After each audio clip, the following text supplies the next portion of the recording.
Demandez-vous la chose suivante. Si demain, un de mes clients obtient à peu près 100 000 € d'indemnisation, on est sur ces ordres de grandeur quand on est suspendu à peu près 20 mois, quelle sera, d'après vous, la réaction des autres soignants ? On n'aura pas 350 personnes au sein de notre cabinet qui voudront être indemnisées. On en aura 3500. Et ça sera que pour mon cabinet. Parce qu'évidemment, partout en France, tout le monde va se réveiller en se disant « Attendez, maître, vous m'avez accompagné pendant la période de suspension en 2021. Maintenant, j'ai une décision de justice qui me dit que j'ai un droit à indemnisation. Je veux être indemnisé. » Salut tout le monde, bienvenue sur Nexus et vous êtes beaucoup à demander si les soignants suspendus pourront être indemnisés. Vous demandez la suite du recours que portait maître David Guyon, avec qui on est aujourd'hui maître au barreau de Montpellier. Et les soignants suspendus avaient jusqu'au 31 décembre dernier, 2024 dernier, pour déposer leur dossier et demander à être indemnisés. Vous pouvez retourner voir les précédentes vidéos qu'on a fait avec maître David Guyon sur cette chronique. Quelle est la suite, maître? Bonjour et merci d'être avec nous. Bonjour Romain, merci de l'invitation. C'est une super actualité parce qu'effectivement, le 31 décembre 2024, on l'a rabâché, on l'a vraiment rappelé. J'ai même fait un décompte sur mes réseaux. Pourquoi? Parce que cette date du 31 décembre 2024 avait le confort de nous permettre d'éviter tout débat sur la prescription. Qu'est-ce que c'est que la prescription? C'est une règle qui prévoit que le temps joue contre vous. Chaque jour qui passe, chaque année qui passe, fait que vous pouvez perdre une partie de votre droit à indemnisation. Quand vous vous retournez contre l'État ou contre votre employeur, libéraux, agents publics, salariés, dès lors que c'est une administration, vous avez 4 ans pour agir. On a développé dans une émission qui était assez longue sur ma chaîne, mais qui méritait d'avoir été très précise, les 2 possibilités qui s'offraient à nous. Première possibilité, le point de départ de la prescription, c'est le jour où vous êtes suspendu. 15 septembre 2021, pour simplifier, parce que c'est effectivement la très grande majorité des soignants qui ont été suspendus à cette date. Ou, deuxième point de départ possible, le 15 mai 2023, date à laquelle tout le monde est réintégré, et date à laquelle on connaît précisément l'étendue et le contenu de son préjudice. Ces 2 points de départ, la jurisprudence accepte ces 2 points de départ différents. Est-ce que c'est plutôt le premier point de départ ou le deuxième point de départ qui va nous être appliqué pour nous les soignants suspendus? Pour l'instant, je n'en ai aucune certitude. J'aurais même plutôt envie de dire, partons toujours d'un côté très pessimiste, il est très probable que le point de départ, ce soit la date de la suspension, soit le 15 septembre 2021 pour la très grande majorité. Résultat, si c'est le 15 septembre 2021, à partir du 1er janvier 2022, commence et débute la prescription. Alors vous allez me dire, dans ce cas-là, si c'est 4 ans plus tard, on arrive au 1er janvier 2026 pour les sommes perdues en 2021. Je suis d'accord, mais ça c'est dans un monde idéal. C'est la raison pour laquelle j'avais expliqué que le 31 décembre 2024, l'avantage que nous avions, c'est que nous n'avions aucun débat sur la prescription devant les juges. Depuis le 1er janvier 2025, il sera possible d'invoquer la prescription sur les sommes qui ont été perdues en 2021. Alors, vous me direz, dans ce cas-là, c'est 31 décembre 2025. Oui, je suis d'accord. On partirait plutôt sur le 31 décembre 2025 pour les sommes perdues en 2021. Mais attention, on est sur des contentieux Covid. Si demain vous avez un magistrat qui effectivement décide de mal appliquer les règles de la prescription, il faudra aller en appel pour pouvoir en discuter. C'était pour ça que la date du 31 décembre 2024 avait l'avantage d'éviter tout débat. Mais naturellement, il est encore temps d'agir pour demander réparation. 31 décembre 2025 pour les sommes perdues en 2021, 31 décembre 2026 pour les sommes perdues en 2022, 31 décembre 2027 pour les sommes perdues en 2023, et on peut même aller plus loin, on peut même considérer qu'on pourrait aller quasiment jusqu'au 31 décembre 2028 si on partait du postulat que c'est le 15 mai 2023 qui est le point de départ de la prescription. C'est donc, on l'a compris... Qui décide de ça? C'est le juge C'est la loi du 31 décembre 68. D'accord. Mais une loi, on l'a vu pendant l'obligation vaccinale, ce sont des hommes qui vont les appliquer.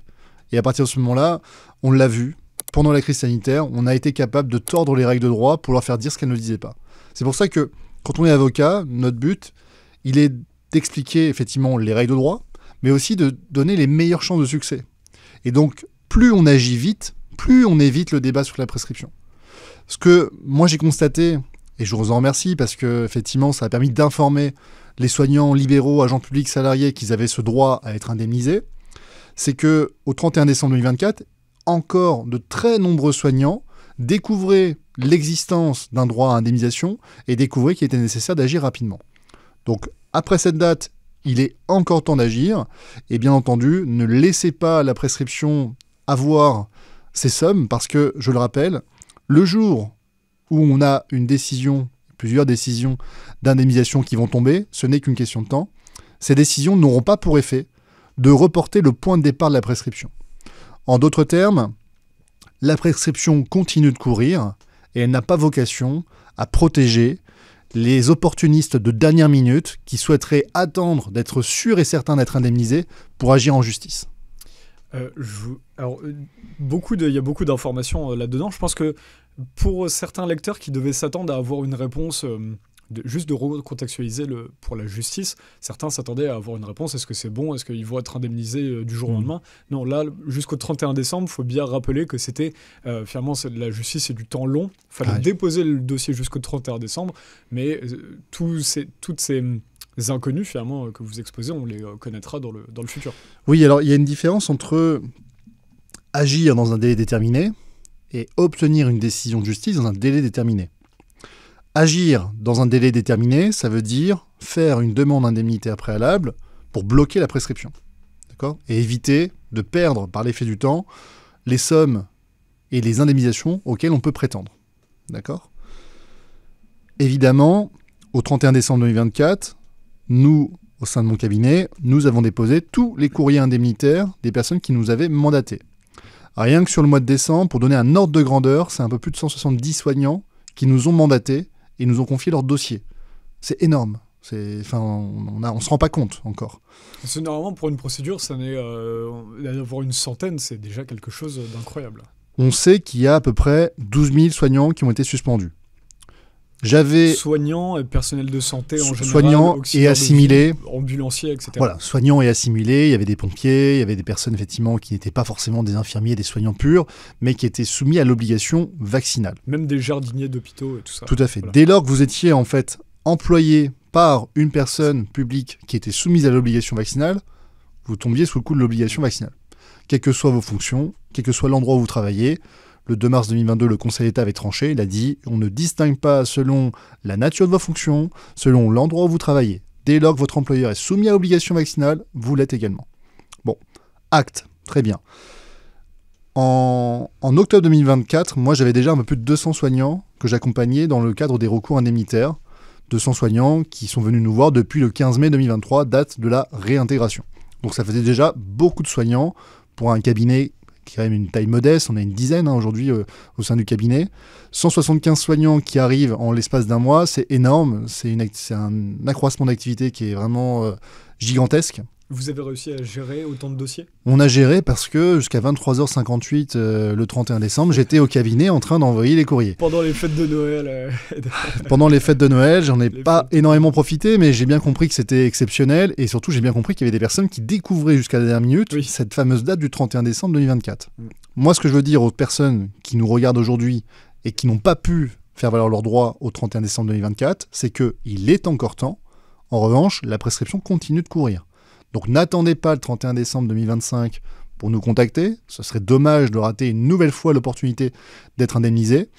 Et si vous attendez une décision de justice rapidement, demandez-vous la chose suivante. Est-ce qu'un gouvernement et un État qui n'a pas souhaité indemniser des soignants jusqu'à maintenant auraient un intérêt à le faire avant que la prescription soit totalement acquise ? Clairement non. Ce serait stupide, j'ai envie de dire. On sait aujourd'hui que la stratégie va être la suivante. Il va être nécessaire à un moment donné d'indemniser les soignants. Dans d'autres États, ça a été le cas. Le vent est quand même en train de tourner aujourd'hui et j'ai plutôt le sentiment, mais encore une fois, un sentiment, c'est pas non plus du juridique et factuel, mais on a quand même tous un peu le sentiment que tout ça va rejaillir et qu'à un moment donné, évidemment, une indemnisation va tomber. Pour moi, ce n'est qu'une question de temps. Maintenant, demandez-vous la chose suivante. Si demain, un de mes clients obtient à peu près 100 000 € d'indemnisation, on est sur ces ordres de grandeur quand on est suspendu à peu près 20 mois, quelle sera, d'après vous, la réaction des autres soignants ?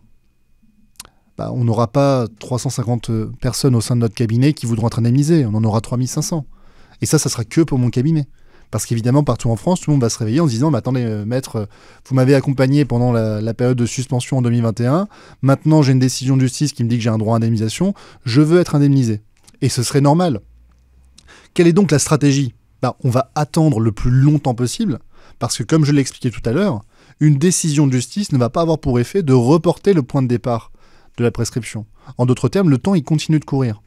Et si vous agissez trop tard, même si vous découvrez l'existence d'un droit à indemnisation qui sera confirmé par les décisions de justice, et c'est qu'une question de temps, eh bien malheureusement pour vous, vous ne pourrez pas bénéficier de cette jurisprudence.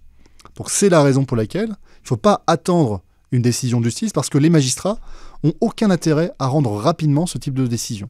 Parce que demain, ça veut dire quoi ? Ça veut dire qu'ils vont être submergés de recours partout en France, et qu'on passerait d'un recours assez anecdotique, quelques centaines de requérants en France, c'est pas non plus le drame, à des recours de masse, dans lequel effectivement les juridictions seront submergées par des personnes qui décideront d'obtenir justice. Et alors, vous venez de dire, justement, il ne faut pas attendre 2025, parce que donc ça veut dire que plus on le demande tard, moins on pourrait être remboursé. Plus on demande tard, et plus il va falloir se battre sur la prescription. D'accord. Encore une fois, c'est pas parce que le temps passe qu'on perd automatiquement. Okay, je l'ai dit, la date du 15 mai 2023 pourrait être aussi le point de départ de la prescription. D'ailleurs, c'est en cela que moi je plaide. Il y a plein d'inconnus. Voilà. Évidemment. Donc, mais ça veut simplement dire que dans l'équation, il y a ce débat en plus. Vous avez dit que les juges, on pouvait tomber sur, enfin vous pourriez tomber sur des juges qui jugent mal, je ne sais plus le terme que vous avez utilisé il y a 3-4 minutes. Est-ce que ça veut dire qu'on peut tomber sur un juge qui est biaisé, quelque chose ? Qu'est-ce que ça veut dire ? La crise sanitaire, c'est un sujet qui est clivant. D'accord ?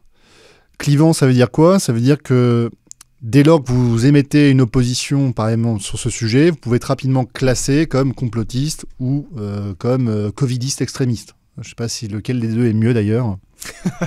Mais une chose est sûre, c'est que clairement, aujourd'hui, il faut choisir son camp. Soit vous êtes favorable aux mesures qui ont été prises, et généralement, il n'y a pas vraiment malheureusement de mesures. Soit vous êtes comme moi et vous considérez que la plupart et la très grande majorité des décisions qui ont été prises étaient totalement disproportionnées, et notamment l'obligation vaccinale, qui était inutile, qui était parfois même dangereuse. On a aujourd'hui des personnes qui viennent solliciter la réparation de conséquences dommageables résultant justement de l'injection, et une obligation vaccinale qui était appliquée de manière totalement disproportionnée, puisqu'on ne tenait pas compte de la nature des missions, on ne tenait pas compte de l'endroit où vous travaillez, et on ne tenait pas compte de toutes les alternatives qui auraient pu s'offrir à des personnes qui auraient pu ainsi échapper à l'obligation vaccinale.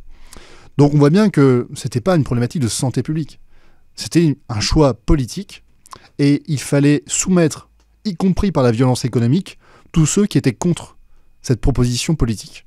C'est là où effectivement on dépasse, à mon sens, une démocratie. Une minorité politique, certes majoritaire à l'époque, minoritaire, il faut le rappeler, parce qu'elle n'est élue que par 30% de la population, ne peut pas imposer sa force à l'ensemble de la population. C'est plus une démocratie, en fait. À un moment donné, ce n'est plus une démocratie. Et là, ce qu'on a pu constater, c'est que, évidemment, ce que l'on retrouve dans la population, on le retrouve également chez les magistrats. On a 42 tribunaux administratifs en France. Comment se fait-il que pendant la crise sanitaire, il n'y ait pas un seul qui ait pu nous dire, effectivement, une suspension sans rémunération, c'est une mesure qui porte atteinte à un certain nombre de libertés fondamentales. Je veux dire, vous auriez pu écrire que c'était contraire au droit à la vie privée familiale, que c'était contraire au principe du droit de la propriété, contraire à la liberté individuelle de ne pas être contraint et forcé de se voir injecter un produit nouveau, expérimental. Vous auriez pu l'écrire, ça serait extrêmement bien passé juridiquement, ça tenait la route. Pourtant, aucun des magistrats ne s'est amusé à le faire. Soit ils avaient reçu des consignes pour ça, et c'est la seule explication, soit évidemment, il n'y en a aucun dans la magistrature qui peut avoir la même conception des libertés fondamentales que moi ou que certains de mes confrères. Vous voyez bien que parmi les avocats, vous aviez des personnes qui étaient très favorables, d'autres qui étaient assez insensibles, et d'autres comme moi qui étaient très remontés sur ces mesures. Comment se fait-il qu'au sein de la magistrature, nous n'ayons pas trouvé de magistrats qui auraient pu être très remontés ? Eh bien, ça ne peut s'expliquer que par le fait qu'il y a eu des consignes. Il y a forcément eu des consignes où on leur a dit voilà comment vous allez juger, et vous avez des marges de latitude sur est-ce que pendant un arrêt maladie c'est possible ou non, est-ce que quand ils travaillent dans une cuisine ou dans un endroit qui ne reçoit pas des patients, ils sont soumis également à l'obligation vaccinale. C'est les seuls débats qu'on a pu avoir. Mais le reste, on leur a forcément expliqué que c'était conforme à la loi et que ça ne posait aucun problème sur le plan des libertés individuelles et fondamentales. C'est impossible. C'est impossible. Et d'ailleurs, ça amène à une question en général sur le rapport à la justice. C'est très fort ce que vous racontez là, mais finalement, on a l'impression que dans la justice, il y a aujourd'hui, comme vous avez parlé, qu'il faut prendre des camps finalement. Les juges étaient soit là, soit ici. Est-ce qu'aujourd'hui, on a réellement une justice qui va juger par rapport, à ce qui est juste, on prend les faits, on essaie de les comprendre, ou pourquoi est-ce que la justice en France, alors là, s'il y a des pressions politiques, c'est des pressions politiques, voilà, c'est pas compliqué à comprendre, mais au-delà de ça, on a l'impression, quand on regarde la justice de loin, que les juges sont toujours biaisés. Par exemple, s'il y avait des manifestations extrêmement grandes, enfin les affaires où il y a des manifestations de dingue avec des millions de personnes qui sont devant les tribunaux, le juge va être influencé par ça. Comment est la justice, quel est l'état de la justice aujourd'hui et pourquoi est-elle autant biaisée finalement par le jugement populaire?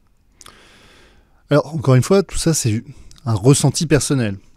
Ça ne veut pas dire que c'est marqué dans le marbre, ça ne veut pas dire que la vision que je vais développer ici, c'est la réalité. Moi, ce que j'ai senti pendant la crise sanitaire, et c'est assez communément partagé par tous les confrères qui, comme moi, ont saisi les juges administratifs pendant la crise sanitaire, c'est que la justice administrative n'en est pas ressortie grandie. Pourquoi ? Parce que malheureusement, elle a fracassé durablement et profondément les libertés fondamentales sur des considérations qui étaient essentiellement politiques et qui ont été déguisées comme des considérations scientifiques. Évidemment que quand on voit comment la justice administrative a été contrainte parfois de tordre véritablement les règles de droit, d'arriver parfois même à jouer sur des questions de recevabilité, des questions procédurales, pour essayer justement de ne pas avoir à juger, évidemment qu'on est inquiet de l'état de la justice. Maintenant, il ne faut pas mettre tout dans le même panier. La crise sanitaire, c'est un contentieux très particulier, dans lequel il y a énormément de considérations politiques. Mais ça ne veut pas dire que sur d'autres sujets, peut-être beaucoup moins politiques, la justice administrative ne fonctionnerait pas correctement. J'ai même plutôt une bonne vision de la justice administrative sur d'autres sujets en dehors du Covid qui fonctionnent très bien et dans lesquels, effectivement, on a des décisions très intéressantes. Mais c'est vrai que dans le cas de la crise sanitaire, ça a mal fonctionné. Et pourquoi ça a mal fonctionné ? C'est très simple.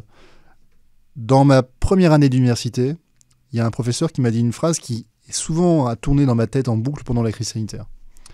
La phrase était la suivante. Quand la politique entre dans le prétoire, la justice en sort. Quand la politique entre dans le prétoire, ça veut dire quoi ? Ça veut dire que le juge va juger en fonction de considérations politiques. Et donc là, c'est plus du droit qu'on fait. Quand la politique s'en mêle, c'est plus du droit. C'est plus du droit parce qu'en fait, vous avez, pareil, encore une fois, quand vous arrivez à la fac de droit, on vous dit vous avez deux principes qui s'appliquent, des principes, on va dire, ce sont des théories. Mais la réalité, vous verrez, c'est un mélange des deux. Est-ce qu'on est dans une application de la règle de droit qui est une application mécanique ? C'est donc la théorie de Hans Kelsen. Est-ce que la règle de droit est conforme parce qu'elle est conforme elle-même à la règle qui est supérieure et on remonte comme ça tous les étages ? Là, c'est application mécanique. Tout ce qui est des considérations sociologiques, politiques ou autres n'ont rien à faire. Elles ne rentrent pas dedans. On est vraiment dans une application vraiment mécanique. Et la deuxième, c'est le réalisme. La théorie du réalisme juridique, c'est est-ce que parce que le juge est de bon pied, a pris son petit café, il a eu une vie où il a été protégé, il a de bons ressentis avec les minorités, il a un avis politique qui est effectivement très ouvert. Est-ce que toutes ces considérations-là sont des considérations qui rentrent dans l'application de la règle de droit ? Parce que la règle de droit, c'est pas qu'une application mécanique, c'est aussi un idéal de justice à atteindre. Ça, c'est ce qu'on apprend à la fac. Qu'est-ce que j'en ressors aujourd'hui de ma petite expérience en tant qu'avocat ? C'est que la réalité est entre les deux. C'est-à-dire que oui, il y a effectivement une application mécanique des règles de droit, il y a certaines règles qui s'appliquent et il n'y a pas de débat dessus et on applique correctement la règle de droit. Mais dès lors que vous rentrez dans des sujets beaucoup plus politiques comme ceux qu'on a évoqués pendant la crise sanitaire, évidemment que tout ce que vous venez d'évoquer va avoir une incidence sur l'application des règles de droit. Et aujourd'hui, sur la crise sanitaire, on sait que c'est effectivement très piloté, mais c'est aussi parce que tout ça a pu se faire pendant la crise sanitaire que j'estime aujourd'hui qu'avec l'évolution à la fois du climat politique international, du climat politique ne serait-ce que national. Les gens qui ont pris les décisions en 2021 sont en train de disparaître du pouvoir. Eh bien, j'espère que grâce à tout ça, on va réussir à obtenir une réparation pour les soignants, parce que ce ne serait que justice. Et parce qu'également, en invoquant la responsabilité sans faute, je l'avais déjà assez longuement expliqué sur ma chaîne YouTube, vous n'avez pas besoin de demander aux magistrats de dire le contraire. Parce qu'en réalité, tout le débat de est-ce que c'est une bonne vaccination, est-ce que c'est un bon choix politique de suspendre des soignants, est-ce que c'est légal, toutes ces considérations-là, en fait, elles sont mises complètement dehors. On est dans un rapport arithmétique. Quel est le montant de votre préjudice? Et si ce montant il dépasse un certain degré de gravité, est-ce que vous avez droit à être indemnisé? C'est ça le débat qu'il y a aujourd'hui devant les juridictions. Et je pense que c'est ça qui permet de le simplifier. Parce que dorénavant, c'est plus un débat de est-ce que vous êtes complotiste ou est-ce que vous étiez favorable à la protection de la santé publique. C'est plus ça le débat. Le débat, c'est je me suis soumis à l'obligation vaccinale, puisque en étant suspendu, j'ai respecté la loi du 5 août. Attention, j'ai respecté la loi en étant suspendu. Ne pas respecter la loi, c'est exercer en méconnaissance de l'obligation vaccinale. Donc là, ce ne sont que des soignants qui ont respecté la loi. Et parce que j'ai respecté la loi, eh bien, j'ai subi des conséquences qui étaient disproportionnées. Et j'ai donc un droit à être indemnisé parce que, autrement, ce serait une rupture d'égalité devant les charges publiques. Donc vous voyez, on est dans un débat où toutes les considérations liées à la loi du 5 août 2021, toutes ces considérations politiques, sont complètement exclues. C'est plus le débat. C'est passionnant. Pour conclure, pour 2025, donc, de nouveaux recours sont possibles. Que faut-il pour tous ceux qui ne se sont pas réveillés à temps, on va dire le 31 jusqu'au 31 décembre dernier? 31 décembre, comme je l'ai dit, c'est une étape. Ouais. La prescription continue de courir. Et si vous estimez que vous avez un préjudice qui est assez important, il est temps donc de se faire indemniser. Quelle est la première étape? La première étape, on a créé un simulateur sur mon site internet. Vous rentrez la rémunération nette mensuelle à peu près que vous aviez en moyenne, et vous calculez le nombre de mois où vous avez été suspendu. Au-dessus de 20 000 euros, ce qui va être le cas parce que vous êtes suspendu quand même assez longtemps. Tout suspendu, personnel de santé, oui, tout ce qu'on a dit. Soignants libéraux, salariés, agents publics. Tout le monde est éligible. Simulation, on fait une simulation. On fait la simulation. La simulation, elle est 100% gratuite. Vous testez, nombre de mois suspendus. Sur votre site? Sur mon site, oui. C'est David Maître... Oui, guyon-avocat.fr. Vous arrivez, il y a un outil de simulation qui est facile et accessible. Et ça vous permet déjà gratuitement d'avoir quelques informations. En dessous de 20 000 euros, en général, je déconseille de m'appeler, sauf si évidemment vous avez de très faibles revenus, parce que 20 000 euros pour quelqu'un qui gagne 500, 600 euros par mois, en fait c'est la totalité de ses revenus sur 20 mois.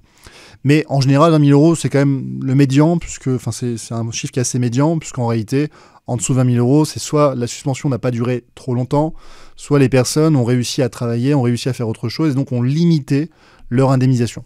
Ce qui, encore une fois, est tant mieux pour eux, ça veut dire qu'elles ont réussi à ne pas être plongées dans la précarité la plus totale. Au-dessus de 20 000 euros, évidemment, la première étape, c'est de prendre ensuite un rendez-vous pour essayer de voir si vous pouvez être indemnisé et à chaque fois d'établir, au cas par cas, la stratégie et les chances de succès. C'est ça qui est le plus important. Et là, vous êtes obligé de passer un petit peu de temps avec les gens au téléphone parce qu'ils ont besoin de vous expliquer leur situation personnelle. Chaque situation étant différente, ce sont des recours qui sont individualisés. Merci Maître d'avoir pris le temps, c'est passionnant et effectivement n'hésitez pas à vous prendre le droit, prendre son propre droit entre ses mains, c'est vraiment un outil démocratique aussi pour protéger vos propres droits, donc n'hésitez pas à vous rendre sur son site, n'hésitez pas à partager la vidéo aussi, vous êtes beaucoup à nous regarder, à ne pas la partager, à aller sur son site directement, alors n'hésitez pas, ça nous aide énormément, à bientôt, merci Maître. Merci.